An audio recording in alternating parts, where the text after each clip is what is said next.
자, 첫 번째 대표값. 자료의 성질을 대표하는 값이라고 생각하시면 되겠습니다. 맞아요? 예를 들어서 대표값이 뭐냐면 어떤 예를 들어서 우리 반의 반평균. 오케이? 우리 반평균이 만약에 100점 만점에 20점이야. 잘하는 반이겠니? 뭔 말인지 이해했어? 그런 거야. 그러니까 100점 만점에 평균이 20점이면 못하는 반이다 이렇게 판단할 수 있잖아요. 맞죠? 그러니까 어떤 자료들을 전체적인 이제 자료들의 어떤 좀 특성 이런 거를 그냥 수치화 시켜놓은 거라고 보시면 됩니다. 오케이? 그러면 이제 보자마자 그러니까 쓰는 이유가 뭘까를 생각을 해봤을 때 보자마자 어느 정도의 가늠이 되게끔 이제 의미를 가져야 되겠지, 맞아? 근데 종류는 세 가지예요. 일단은 거기 나와 있는 거대로 평균, 중앙값, 최빈값이 있는데 용도가 조금씩 다른 거예요. 알겠죠? 그리고요 평균부터 이야기를 시작하는 건데 일단 첫 번째 평균이라는 말은 산술 평균을 말하는 거야. 알겠지? 오케이? 산술 평균을 말합니다. 알겠어요? 우리가 알고 있는 그냥 평균 맞지? 근데 이 평균을 못 구하는 사람은 없잖아, 그지?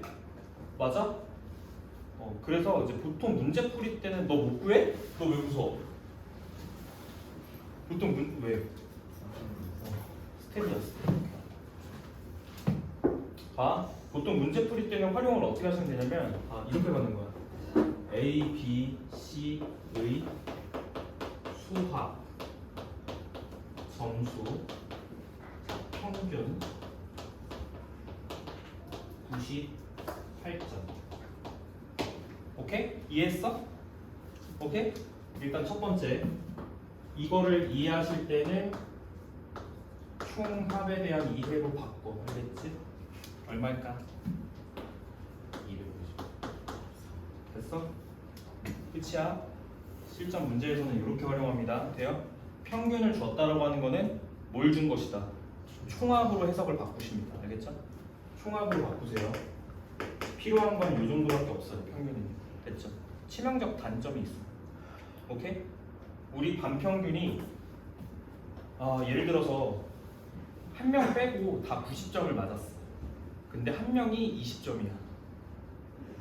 넌 아니야. 좀 쳐다보세요. 오케이? 그러면은 그 20점 때문에 평균이 확 내려가잖아. 무슨 말인지 이해되셨죠? 근데 만약에 그 사람 때문에 평균이 70으로 내려갔다고 쳐봐. 얘를 빼면 평균이 90인데 쟤를 포함하면 평균이 70이 돼. 그지? 만약에 오케이? 웃는 거 아니라 그랬지? 그러니까 만약에 그지? 그럼 봐봐. 우리 반 평균이 70이야. 근데 너네들은 실제로 얘 빼면 다 90이잖아요. 그죠? 그러면 그 평균 값이 그 반을 대표한다고 볼 수 있을까요? 맞아요? 단점이 뭐죠? 별량 중에 뭐가 있으면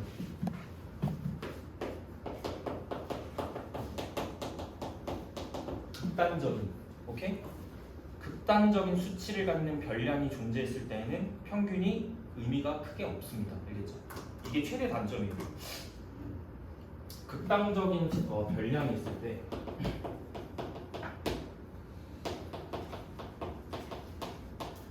의미 왜곡이 심해집니다.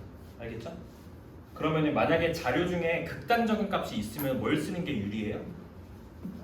중앙값. 알겠지? 요거 쓰는 게 유리합니다. 알겠죠? 중앙값은 알아야 되는 게 두 가지밖에 없어. 첫 번째, 자료가 홀수일 때, 홀수 개일 때, 자료가 짝수 개일 때 구하는 과정이 달라요. 예를 들어서 5개라고 한정을 하면 A1, A2, A3, A4, A5 5개의 별량이 있었다. 중앙값은 얘가 되는 거예요. 크기 순으로 나열했을 때예요. 맞죠? 중앙. 동의하시죠? 근데 만약에 자료 개수가 짝수개면 어떻게 하는 거냐면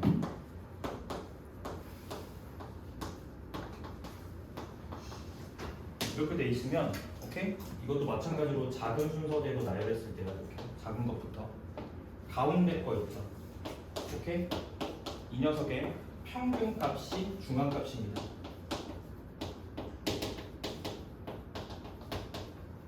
됐지? 이렇게 가는 거야. 됐어? 어떻게 구하는지 알겠죠? 됐음? 끝. 홀수계, 짝수계 달라. 너네 특히 기니디 문제에서 이상한 거 틀려오신 분들이 있거든. 무슨 말인지 이해되니? 기니디 문제 요거 설명 이제 하는 것 중에 되게 이상한 거 틀려온 사람이 있어요. 알겠죠? 그러지 마시고 알겠죠? 개념을 정확하게 잘 알고 계셔야 됩니다. 알겠죠? 중앙값은 그 구하는 과정이 자료의 개수마다 다르다. 오케이? 그러니까 이제 뭐 예를 들어서 이런 거에 낚이는 거죠. 중앙값은 자료의 별량 중에 항상 있다. 참 거짓. 무조건 거짓이야. 짝수기면 별량 중에서 중앙값이 나올 리가 없어요. 근데 대신에 만약에 얘랑 얘가 같은 값을 갖게 되는 경우는 중앙값이 그 값으로 나오겠지. 이런 경우는 제외야. 근데 안 되는 경우가 있으면 틀린 거잖아. 그치? 뭔 말인지 이해하? 순서대로 나열했는데 가운데가 50, 50이에요. 그럼 중앙값이 50인 거예요. 됐죠? 근데 늘 그렇진 않잖아. 됐지? 됐음? 그런 거 낚이지 마시고요. 중앙값도 됐어요. 그 이제 어떤 자료를 대표할 때 크게는 중앙값하고 평균을 제일 많이 씁니다. 알겠죠? 그래서 평균을 보완할 수 있는 방법으로 중앙값이 있다라고 이해를 하시면 돼요. 오케이? 얘가 극단적인 있는 값이 있는 경우는 차선책으로 중앙값을 선택합니다. 알겠죠? 근데 최빈값은 성질 자체가 달라요. 알겠죠? 최빈값을 쓰는 부분은 성질 자체가 달라요. 무슨 얘기냐면 그러니까 주제 자체가 다르다고 보시면 됩니다. 그러니까 최빈값을 따로 쓰는 그런 자료들이 있어요. 예를 들어서 지금 그런 거지. 어떤 자료에서 최빈값을 이용하냐면 만약에 이렇게 생각해요. 1번 수학 선생님 선택하는 건데 1번 선생님, 2번 선생님, 3번 선생님이 있어. 근데 얘는 5명을 선택했고 얘는 3명을 선택했고 얘는 2명을 선택해서 수업을 들어. 오케이? 그럼 이럴 때 물어볼게요. 이 별량들의 평균이 얼마죠? 평균 얼마입니까? 크게 의미가 없어요. 알겠죠? 오케이? 두 번째, 이 자료들의 중앙값이 얼마예요? 3이죠. 의미가 없어요. 여기서 뭐가 의미가 있을까요? 어떤 질문이 의미가 있을까요? 누가 인기 많은 선생님일까요? 1번 선생님이요 라고 대답하는 게 이 자료를 해석하는 데 의미가 있는 거지. 바로 이해했냐? 그럴 때 쓰는 게 최빈값이죠. 됐지? 됐어? 그럼 예를 들어서 설명을 드리면은 만약에요. 그러니까 구체적으로 최빈값을 쓰는 경우는 그러니까 빈도수가 가장 많은 별량들을 대표값으로 하자라는 거잖아. 그지? 맞아? 그러니까 방금 전처럼 1번 그러니까 너네들한테 번호표를 나눠주는데 야 너가 먹고 싶은 과일이 1번 과일이 있고 2번 과일이 있고 3번 과일이 있어. 번호표 나눠줄 테니까 너희가 선택해봐 이런 거야. 그러면 이제 각각 선택을 했겠죠? 뭐 1번 몇 명, 2번 몇 명, 3번 몇 명, 오케이? 그 자료를 해석할 때는 최빈값이 유용하다고. 알겠지? 됨? 평균 이런 건 의미가 없죠. 1번 선택한 사람 5명 뭐 이렇게 한 자료에서 평균을 내는 건 그렇게 의미가 없어. 오케이? 그러니까 그럴 때 사용하는 게 최빈값이야. 주의하실 점이 개념을 똑바로 숙지하세요. 알겠죠? 착각하면 안 돼. 자, 첫 번째. 최빈값이 없는 경우가 있어. 잘 따져야 돼. 개념 한 번에 숙지에 헷갈리지 마시고 봐. 수학 점수 말하는 거야. 5명의 수학 점수가 이렇습니다. 최빈값이 없다야. 동의?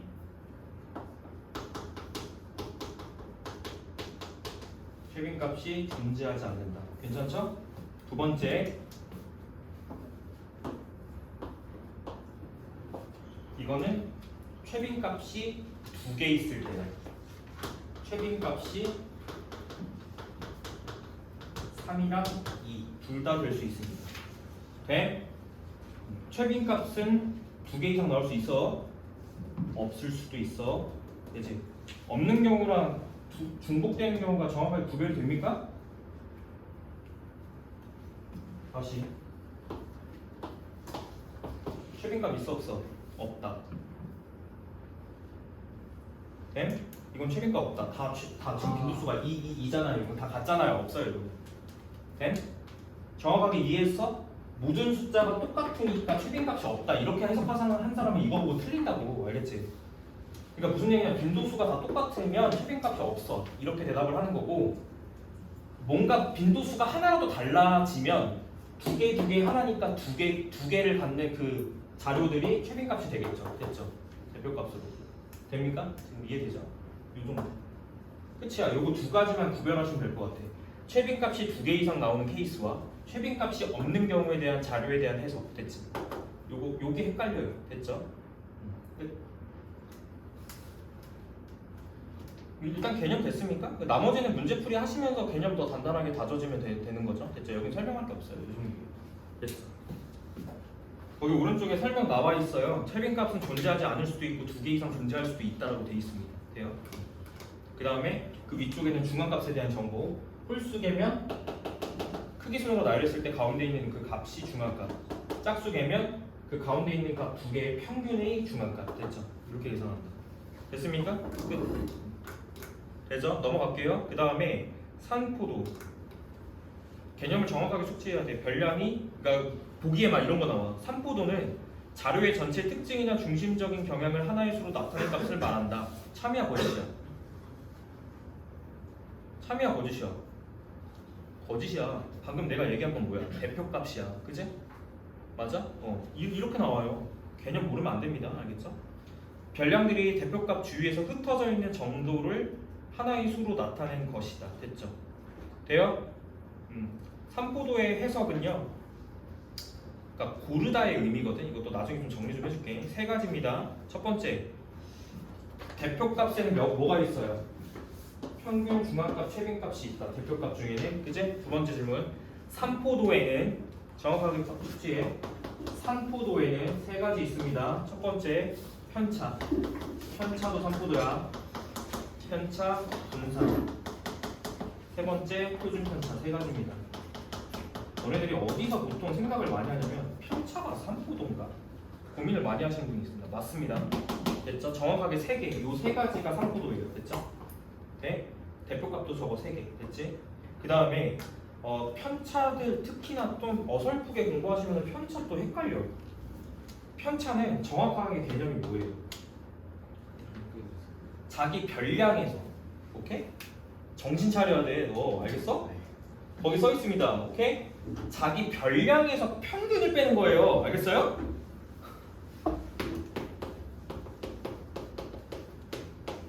됩니까?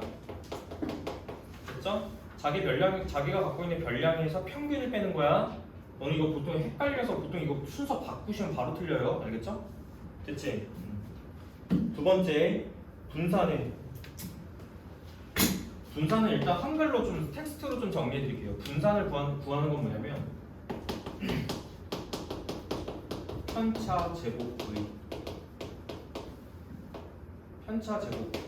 평균. 텍스트로 적으면. 그리고 한 가지 의미가 더 있어요.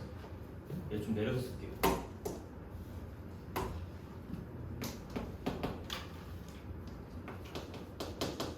제곱의 평균에서 빼기 평균의 제곱을 뺀다.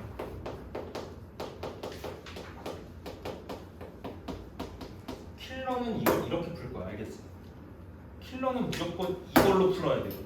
이걸 선택하는 순간 개망합니다. 알겠죠? 킬러형 풀이는 밑에 걸 사용할 거야. 알겠지? 평균의 제곱을 갖다가 빼는 거. 됐죠? 일단 필기해놔. 분산을 구하는 방법은 2가지야 원래. 이렇게. 위에 게 정의고요. 밑에 건 정리예요.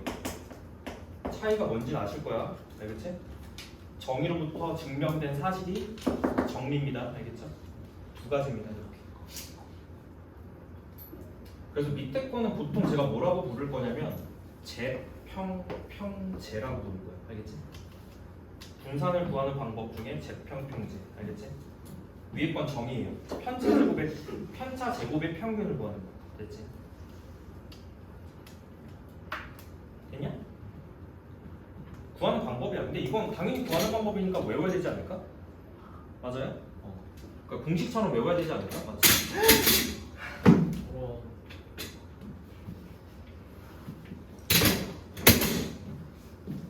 마지막입니다. 하나 남았죠? 뭐 남았죠? 표준 편차, 루트 분산. 너네 보통 의문사당하는 것이 표준 편차를 분산으로 착각하고 계산하면 개망합니다. 그죠? 오케이. 표준 편차. 너희들 앞으로 표준 편차의 조건은 무조건 뭐로 바꾸셔야 되냐면 분산 조건으로 무조건 바꾸셔야 돼요. 알겠죠? 습관을 들여. 문제에서 조건 중에 표준 편차가 몇이다라고 주어지면 바로 분산으로 치환하셔야 됩니다. 알겠죠? 분산값으로. 알겠죠? 바로 분산으로 치환해. 이상한 짓 하지 말고 괜히 틀린다. 알겠지? 표준 편차가 얼마다 이 조건 보자마자 바로 그냥 분산을 구해놓고 시작을 해야 돼. 알겠지? 오케이? 노트 분산입니다. 됐죠? 이렇게 정리. 됨? 그 다음에 또 알아야 되는 건 뭐냐면 고르다의 의미. 고르다. 자료가 고르게 분포. 그러니까 고르다의 의미. 이 골라가 아니야. 알겠지? 자료가 골고루. 오케이? 골고루 할 때 그 고르라는 뜻입니다. 오케이? 이 표현이 직접적으로 보기에 나올 거예요. A 자료가 B 자료보다 대체적으로 자료가 고르다. 이렇게 직접적으로 나올 거예요. 그러면 이 고르다의 의미를 어떻게 해석을 할 거야? 자료들이 평균 근처에 모여 있다, 아니면 흩어져 있다. 아, 모여. 자, 봐봐, 이게 헷갈려. 맞아? 이게 헷갈려. 자료가 고르게 분포되어 있다라는 거는 편차가 작다라고 해석하셔야 돼요. 됐음? 편차가 작다. 무조건 시원해서 이렇게 알고 있어야 돼. 편차가 작다. 그러니까 평균 근처에 골고루 모여 있는 거죠. 뭔 말인지 이해해? 극단적 값이 없이. 그러니까 평균으로부터 많이 떨어진 값이 없는 걸 말하는 거. 골고루 지금 평균 근처에 다 모여 있는 상황. 그게 고르다라는 말입니다. 됐죠? 그리고 너네들 일단 그래프로 이거 판단하지 마세요. 알겠죠? 고르다의 판단은 무조건 뭐라고요? 편차가 작은 놈이지. 그럼 뭘 하셔야 돼? 계산하셔야 돼. 니네 이거 의문사라는 게 이거야. 알겠어? 자료 그래프 A 자료, B 자료 이렇게 주는데 대표 기출이 있어요. 하나 이렇게 돼 있고 하나 이렇게 돼 있거든. 편차 계산하면 A가 더 작어. 정답이 A거든. 정답을 B로 골라요. 그림 보고. 이거 아마 프라이드에 있을 거야. 닥터제이도 있고요. 오케이? 뭐라고 포인트는 그림 보고 판단하지 마. 그래프 보고 판단하지 말고 계산해야 돼. 뭘 계산한다? 편차. 알겠냐? 어차피 편차 계산, 그러니까 편차, 표준 편차입니다. 죄송해요. 그러니까 뭐라고 칭환해도 돼? 분산이 작은 놈. 알겠지? 분산 계산 무조건 해야 된다는 거야. 됐지? 됐어? 자료만 보고 판단하지 마. 얘가 더 분산이 작을 수도 있어요. 계산해봐야 돼요. 알겠죠? 됐음? 예전에 나왔던 킬러 문항이야. 다 틀렸어. 그림 보고 비 골랐다가 다 틀렸습니다. 알겠죠? 됐음. 이것도 제가 그 시험 대비 정리 자료 하나 나갈 때 같이 정리해드리는 내용이니까 알겠지? 잘 필기는 해놔. 공부. 어쨌든 이번 주부터 모의고사 풀어야 하니까. 됐죠? 됐어? 그 다음에 이 재평평제 좀 한번 보여드릴게. 알겠지? 문제를 그냥 하나 가지고 풀 건데 여기 지울게. 여기는 특이사항이 없어. 여기는 대표값은 그냥 문제 풀면서 그냥 습득하시면 되고요. 여기는 좀 얘기할 게 있어요. 재평평제. 이거 내가 뭐라 그랬죠? 이거는 킬러용 대비풀이야. 알겠지? 오케이? 분산 구할 때 두 가지를 다 쓰셔야 돼요. 편한 게 뭘까를 고민하시고 두 개 중에 하나 쓰시면 되는데 문제는 진짜 계산이 더러운 것들은 비교적 얘가 계산이 무조건 더 쉬워. 알겠지? 얘보다는. 알겠니? 왜냐면 얘는 제곱의 평균을 일단 그러니까 편차 제곱을 평균을 내다 보니까 위쪽에 뭐가 들어갑니까? 편차 제곱의 총합이 들어가요. 맞죠? 맞아요? 근데 편차 제곱이 어떻게 계산되는 애야? 편차가 별량 빼기 평균이지. 그럼 편차 제곱은 별량 빼기 평균의 제곱이 들어간다고요. 그러면 완전 제곱식을 풀어야 된다는 얘기야. 복잡하겠어? 안 복잡하겠어? 상대적으로 무조건 복잡하다는 거죠. 오케이? 그러니까 재평평제를 돌려서 푼다고요. 알겠죠? 오케이? 자, 이렇게 간다. 그러면 별량 3개로만 할게. 됐지? 1번 정리만 할게. 평균 얼마지? 3분의 A 더하기 B 더하기 C입니다. 됐죠? 이 평균값을 M이라고 줄 거예요. 됐음? 그러면 얘가 별량이야. 그지? 그리고 평균이 M이야. 됐어? 편차 두 번째. 편차 말해보세요. 순서대로 A-M, B-M, C-M n. 됐지? 됐으면 이게 편차이. 우리는 편차를 제곱하는 것이 필요한. 오케이? a-m의 제곱, b-m의 제곱, c-m의 제곱. 됐어? 그 편차 제곱을 평균을 갖다가 내면 이게 분산. 됐지? 됐어요? 거기다가 루트를 받으면 뭐야? 표준 편차.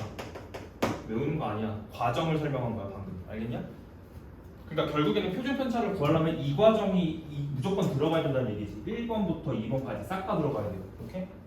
중간에 생략되는 과정도 하나도 없어. 대신에 뭐가 있다고요? 분산 구할 때 방법이 이거 말고 또 뭐 있다고? 이거 있다고. 재평평제. 오케이?